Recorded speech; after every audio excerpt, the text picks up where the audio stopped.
the elements we're looking for, they're everywhere. Okay. It's just a matter of concentration. Okay, yeah. So, and there's a rule of thumb that every time you double the price of a metal, you more or less quadruple the number of deposits.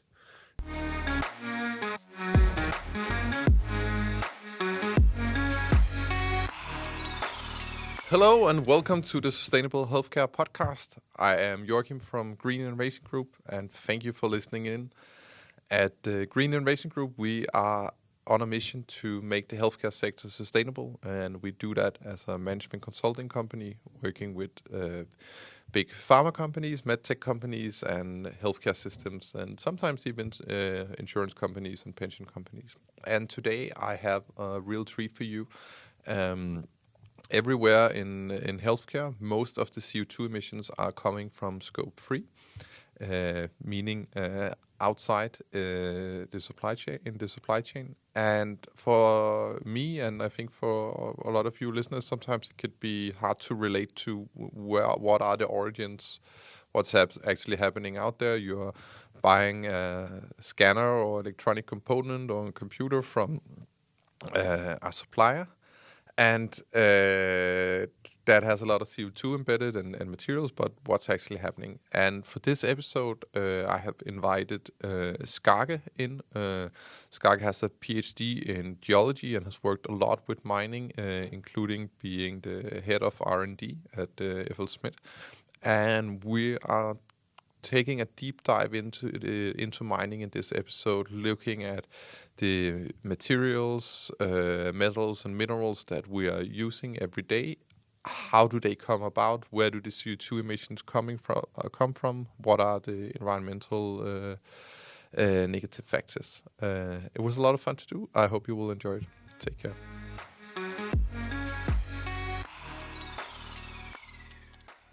Hello, Skage. Welcome back.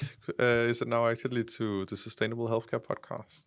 Last time we talked about cement, and today we are going to talk about mining, metals, and minerals, because metals and minerals are all around us in the healthcare industry.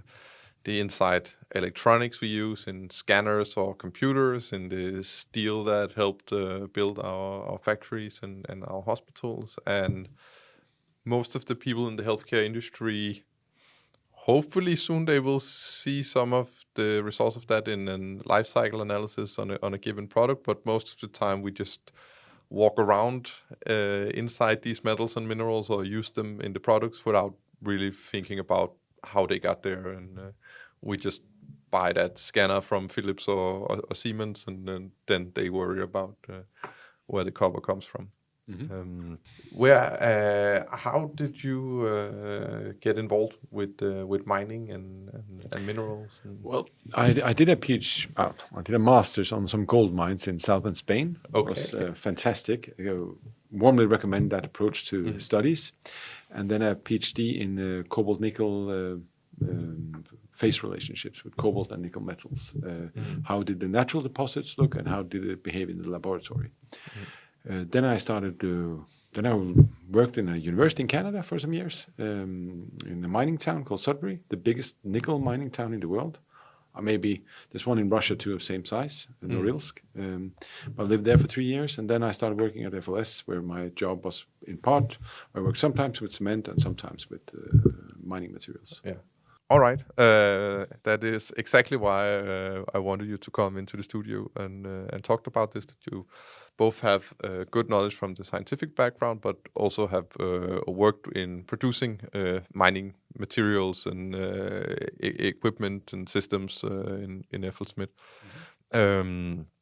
So could you talk our listeners through, if we take something like copper, for instance.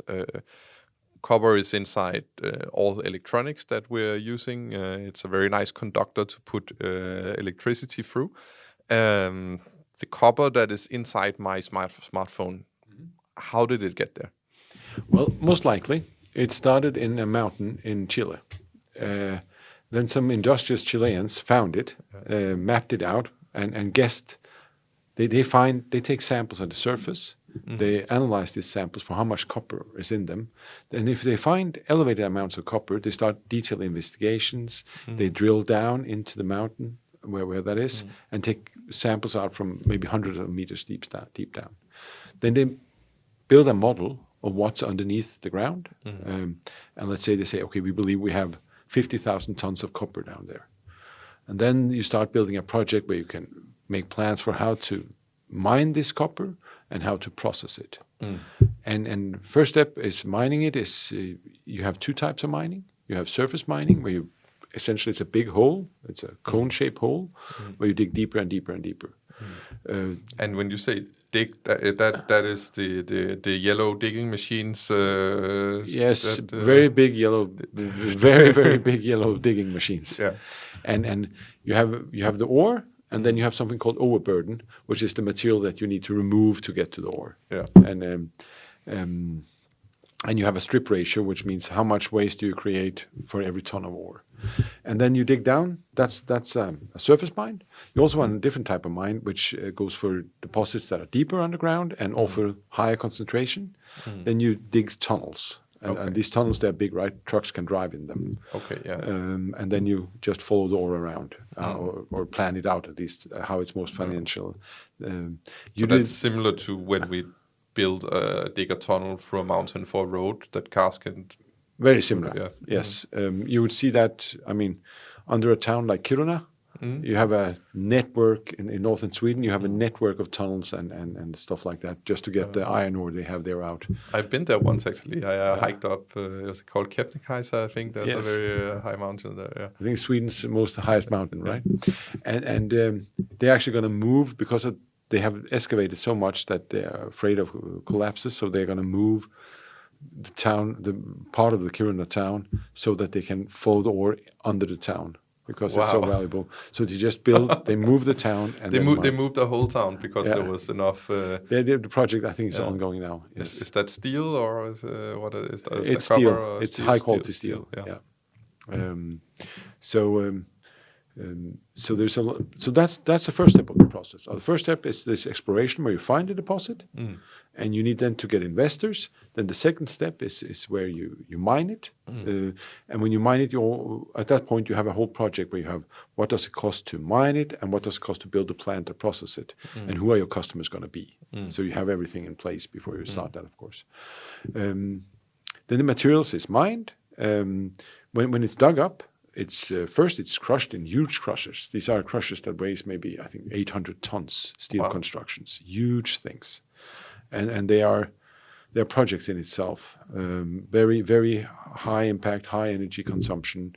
They crush rocks that are maybe 1 meter across. Yeah, so when you say crushers, you literally mean like you put a huge rock in and then some metal...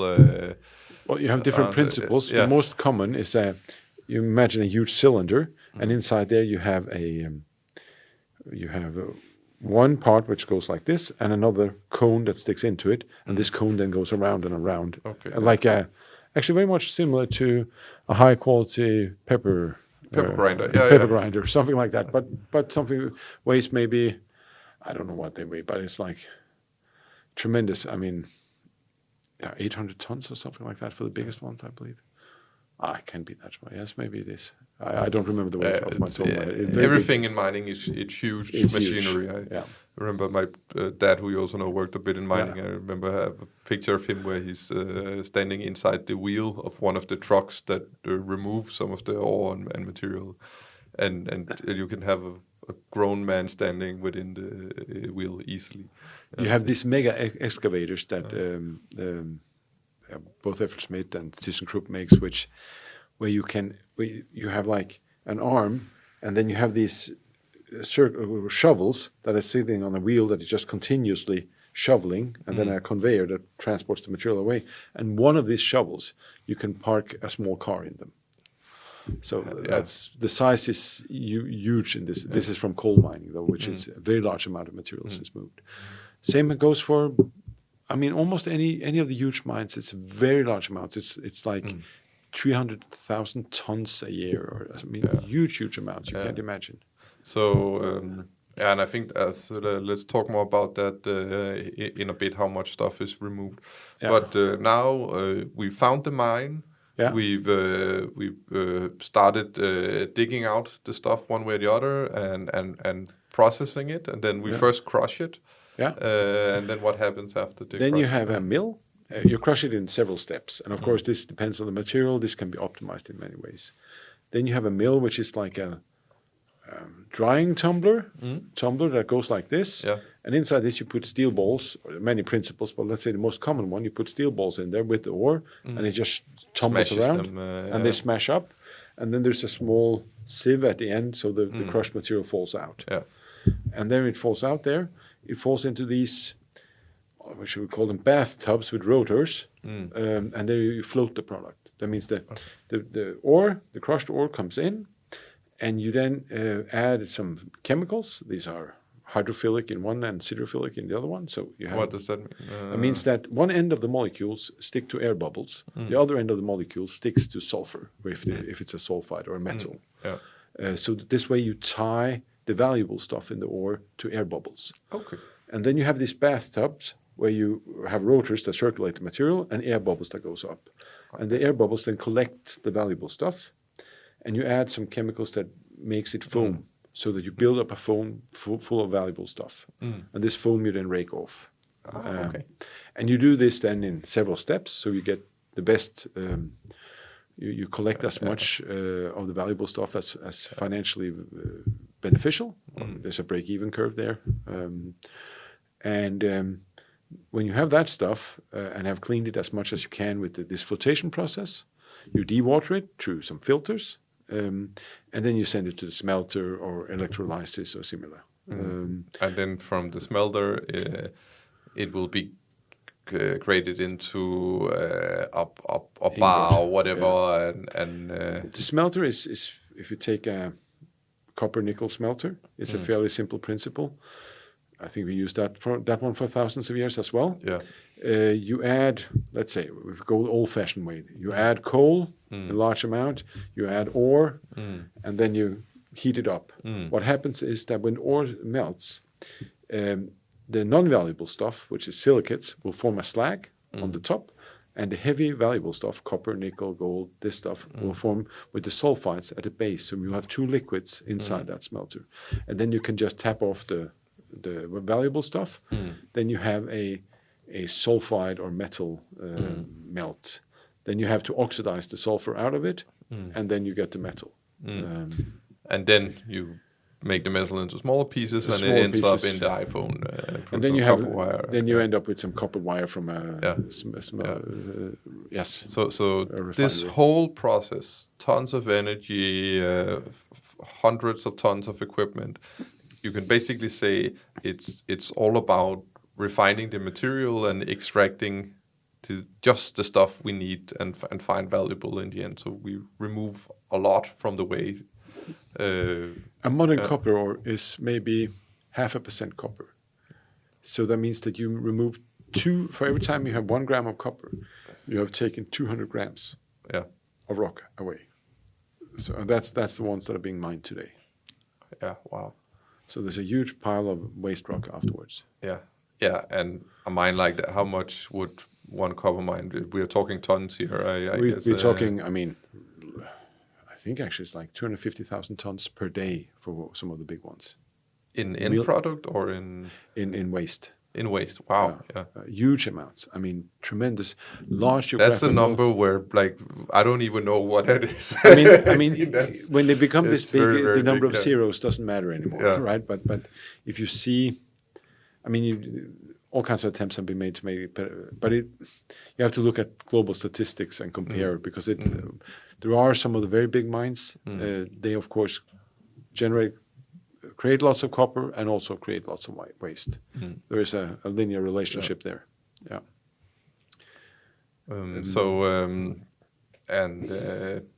This is of course good in a way. I mean, this is from one perspective, it's what allows us to build tall buildings, cars, electronics, everything that makes the modern, convenient life. At the same time, we are extracting a lot of virgin materials, finite virgin materials. There's only this much copper or lithium or nickel or whatever it might be on the earth from these places. And I mean, I think we'll save the space exploration and deep sea mining for another day, even though those are super interesting. I have a comment to that, because in general, the elements we're looking for, they're everywhere. Okay. It's just a matter of concentration. Okay, yeah. So, and there's a rule of thumb that every time you double the price of a metal, you more or less quadruple the number of deposits. So, All right. you have only one material that we have ever run out of, and that was a very specialized material. It was actually on Greenland in Iviktut. It was a cryolite. I don't know what that was in Iviktut, but it was cryolite from Greenland. It was used in aluminum production in the beginning, and it was a very, very special type of sodium rock. Now, we ran up the cryolite because it only occurred in one place on Earth or two places on Earth. That doesn't mean that we ran out of sodium and couldn't produce aluminum. So I think my concern is not that what happens with raw materials. It's not that we run out of them. It's that they become financially unattractive. So we'll have like in a region, you'll have like a peak of production and then a slow decline. But it's like peak oil. Yeah, It's the same kind of logic. I was just going to mention the oil industry where, because I mean, from an environmental perspective, it's not necessarily also not whether we run out or not. It also how much impact do we need to do to nature to get this out? Because the mechanism you're describing, you have exactly the same in the oil industry, that in simple terms, you used to be able to just basically scoop it up from the surface, and that was always profitable. And then as prices rose and we got rid of that oil, then suddenly at higher price points you would dig down, or you would even do offshore oil investigation and so on and so forth. And basically what that means is that what you say, when a new area becomes profitable, that new area, usually you need to do a lot of stuff to get whatever you want out of there. That's why it wasn't profitable before. And that usually also means a lot of impact to nature. Yes.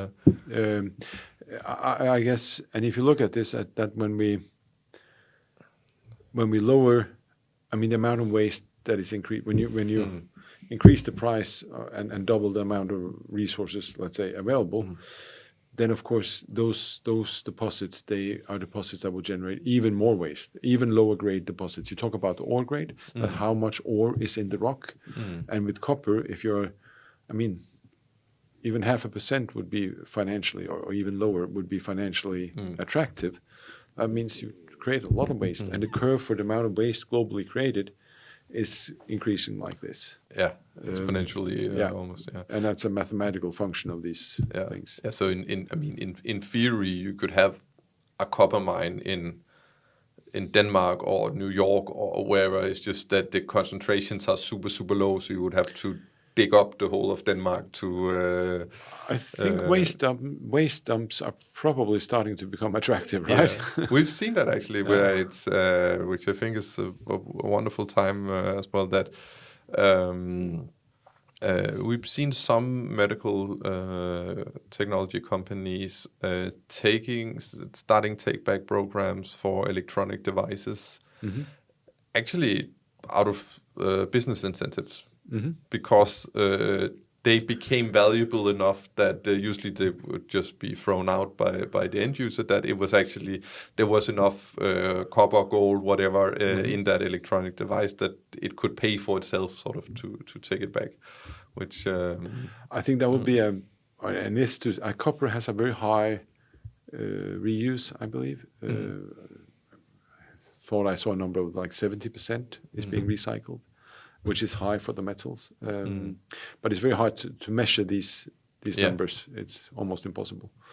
But generally, it's a growing problem. There is one thing, though, that there is also this change from surface mining to underground mining, because underground mining will be more common because all the nice deposits at the top, They're taken. They're taken. So we need to go further, higher uncertainty, a much higher cost, but there you will have less waste. Because you have higher concentrations below ground. And you will go for more targeted mining. The approach simply, you mine less material for the amount of ore. But still, the curve is one of usually increasing waste. And the process, for every ton of material you process, I believe you use somewhere between 2 and 4 cubic meters of water. So it's also using a lot of water, this process. And these are problems that can be solved. I mean, this water can be recycled. This water can be sent back into the system. But it's not being at the moment, or no? They reuse as much as possible, but there's a lot of wastewater. Yes, definitely. They have these. Traditionally, you have huge tailings dams because what comes out of it is a slurry of waste rock and water, and it takes a long time to settle. So you pour it into huge dams, and these dams cover large geographical areas, and they are large environmental hazards too. And you have had some of these very big accidents. There was some more in Brazil here for a couple of years ago, 5 years ago. Most these dams, they break, and then you have enormous amount of mud that pours over towns and people and things like that. It's not very nice. No, it's a very worst case scenario. Of course, the mining companies today, after those catastrophes, have become much more careful that these dams are being maintained, but still, it's. And what about all the chemicals that you mentioned before? That after you crush the rocks and you have sort of a refined product, you will put it into a chemical bath to separate the metal to the surface. I think most of the very poisonous. I mean, gold used to be used. Gold production used to use cyanide, for instance. Cyanide, yes. Like the spike killing. Yes, pure poison, right? Yeah. Now that's just carbon and nitrogen and can be broken down, but there are some, and also mercury, which is completely environmental poison, right? And it sticks to gold and makes it very heavy and easy to process. So it has wonderful process properties from a chemical or process point of view, but the environmental impact is usually negative. And I believe they moved completely away from mercury today. There's nobody responsible that uses mercury in gold production. Speaking of, when you're I'm really not an expert in the mining industry, but sometimes you, what kind of companies are these, and are they, sometimes you'll see a video on the internet of African young boys also digging out with their hands, or is there the world is big, right? So there's a lot of different types of mining companies or setups out there. Most of the I don't know the numbers, but my guess is that 95% of what we consume comes from huge multinational mining companies. And I mean, 40 years ago, these had a very bad reputation. These in some places of the world, they were power. I mean, states in states. They had an immense power in Africa and places like that.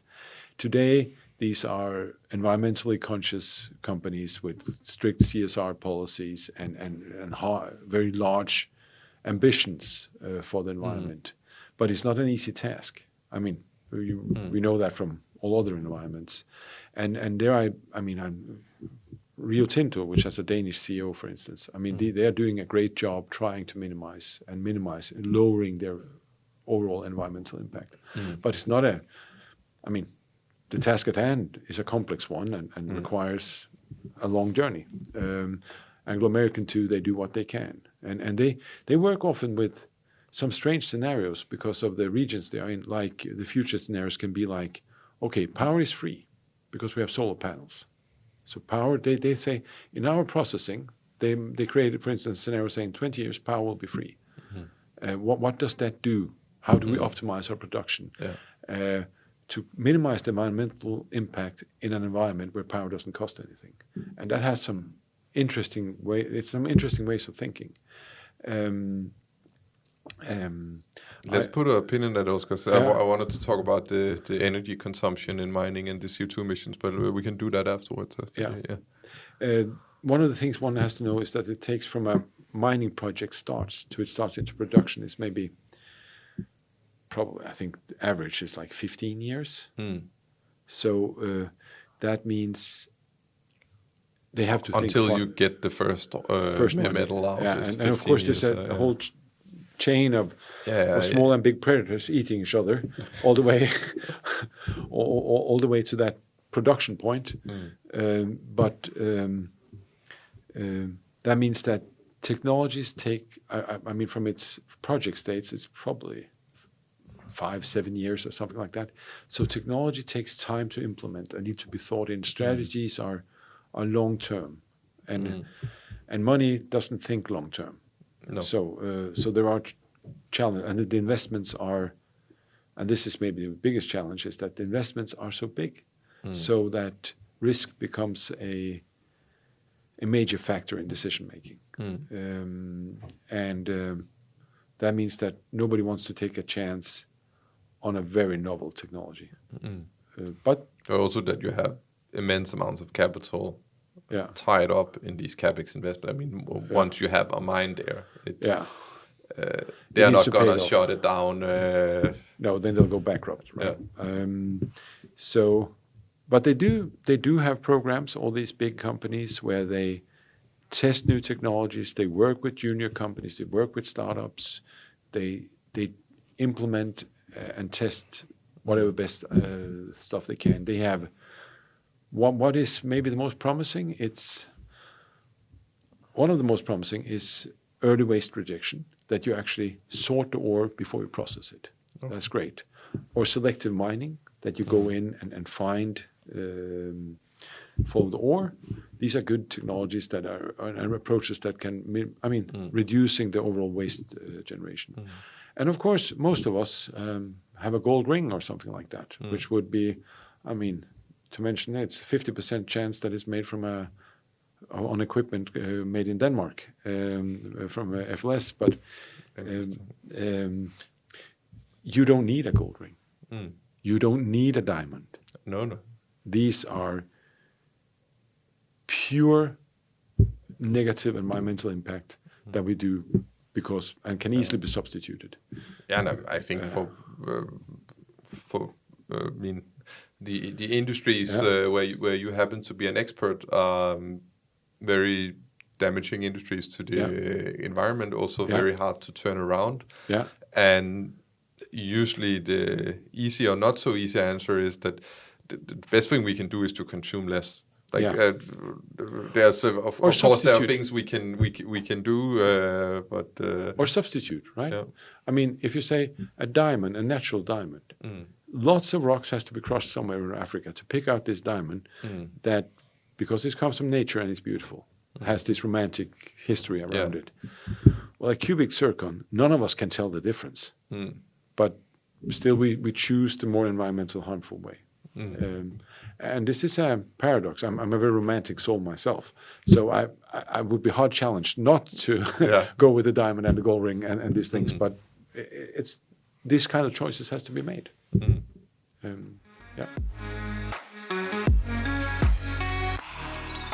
We talked a little about the process of mining now, and naturally when you remove this much material and you also use chemicals and whatnot, a surface mine at least, I mean, if you look at it, it's like a desolate area. It looks like something from Mordor. So any nature that was there is more or less ruined. But if we're looking at, I assume that there's a high energy usage as well, and that I assume they run on diesel, these trucks or whatever it is. So could you talk us through like where's most of the energy consumed and what are the CO2 emissions or where they're coming from in a mining process? I believe my guess is 40% of the energy is used in crushing and in comminution. I mean, making big rocks into powder. Yeah.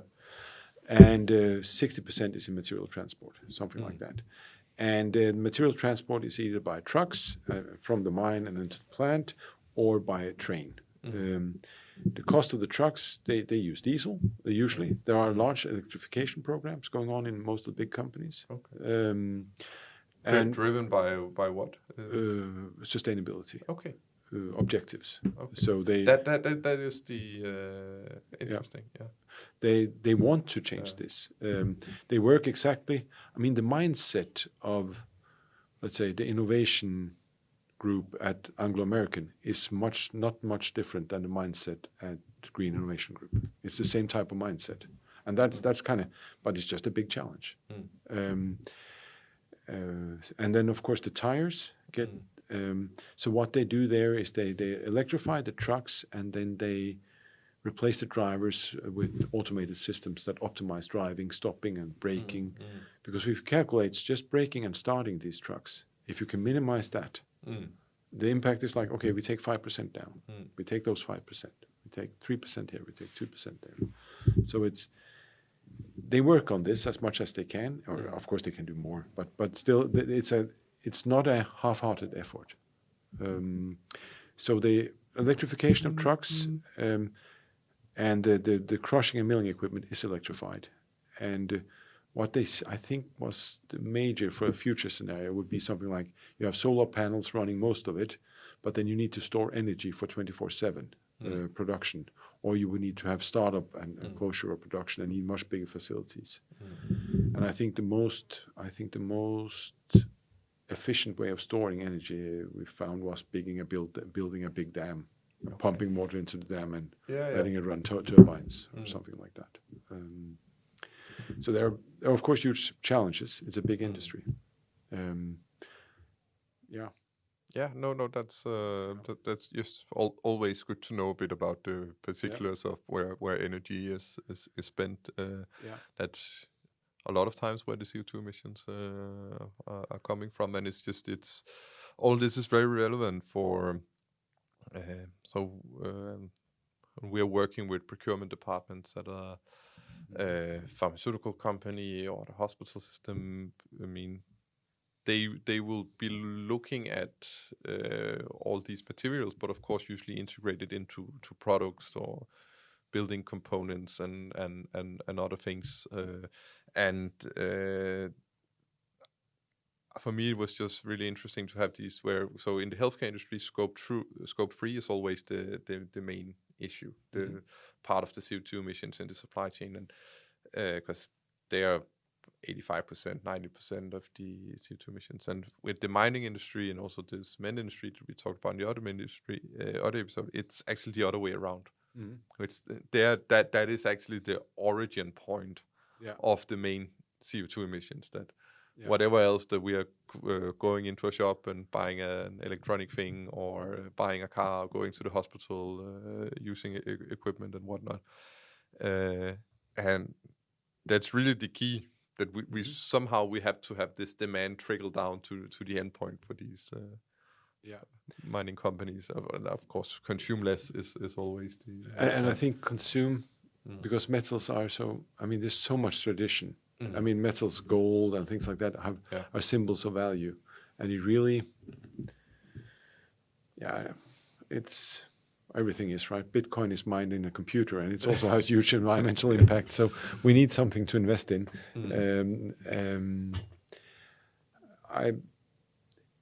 Consumption and recycling is conscious consumption and recycling is important. When that is said, I think also where the mining companies get their power. That's of course they electrify what they can,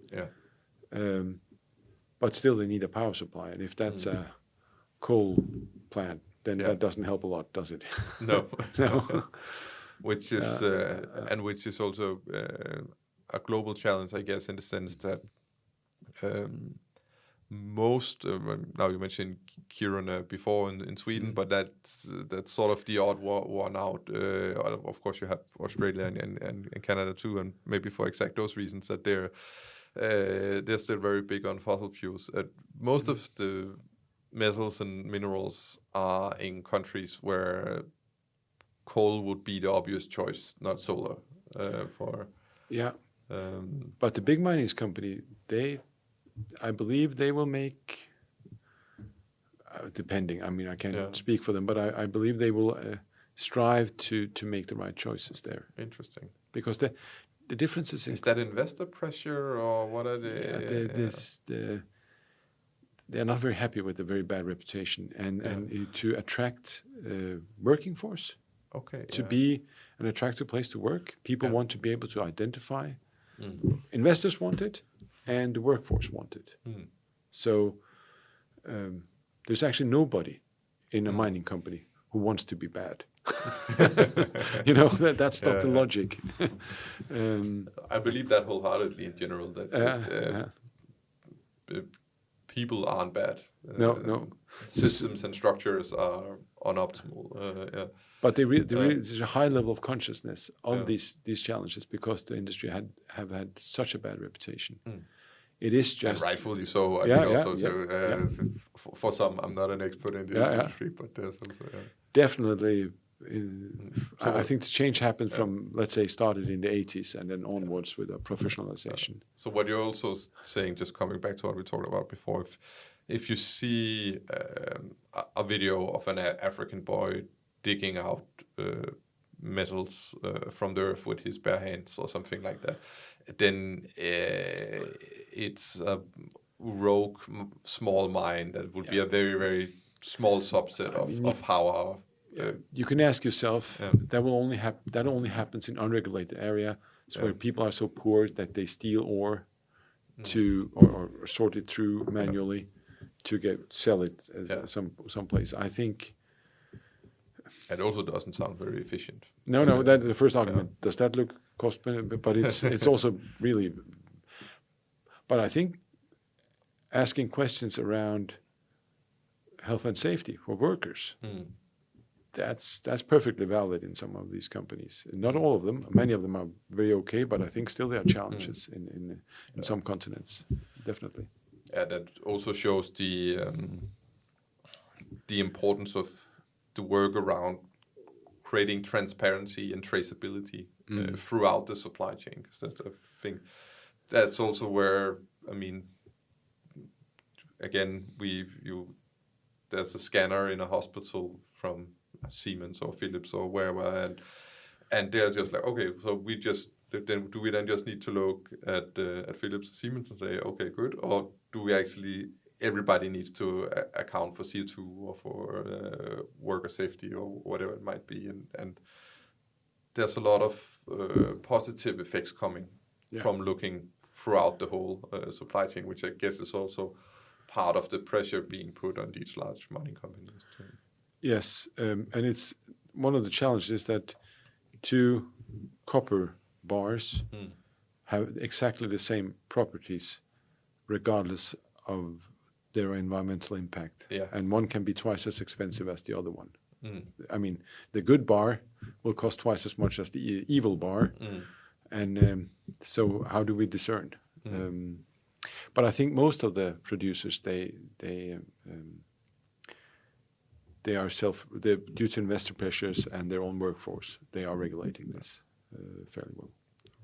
Well, thank you so much, Skage, for coming. So to sum it up, mining is basically about finding somewhere with a high concentration of a metal, but that concentration is not very high at all, maybe 0.5%, and then you just take big rocks, make them into smaller rocks, and into powder, and refine it, and in the end you end up with a gold wedding ring or some cover for an iPhone. And, if you have iron ore, we're not running out of metals. No, we're not. I'm not. That's not my primary concern. It will be a slow decline. The price will just go up. Okay. Which again just makes it quite urgent and interesting for the procurement departments out there to start thinking about when they're consuming. Like if they're very dependent on various forms of metals or electronics, they can look into a future where it will break their budget if they. Yeah, it's that's true. Yeah. Yes. Yeah. Thank Any you. last things? No, I or just when we comment- talked about that 0.5%, if it's an iron ore, it's maybe somewhere between 40 and 60%. Yeah, So of that's course it will gen- vary, and I assume gold is less, and that's It's much less, and yeah. it's just that iron ore production creates lots less waste. Copper is a real challenge. Yeah. And gold, of course, also tremendous. It's almost only waste. Yeah, and I guess that's also one of the reasons why is gold more valuable or culturally more valued than copper, that it was less available and Yes. harder to get by. And, Yeah, and the first metal you find gold in nature. You can still find it in streams where it will be refined by nature. So you can find it like nuggets, gold and platinum, and hence it was in the early Stone Ages and things like that. These were some of the first metals that could be worked by man before you learn to do fancy stuff. So there's a lot of culture that has evolved around this, of course. It's super interesting. Well, thanks for coming again, Skage. It was Thank you. Wonderful conversation. Thank you.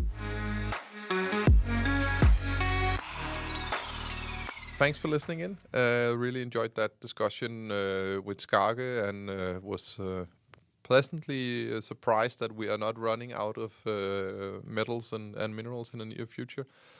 But also, of course, taking it back at how much material we are moving around and how much energy is going into metal and minerals production.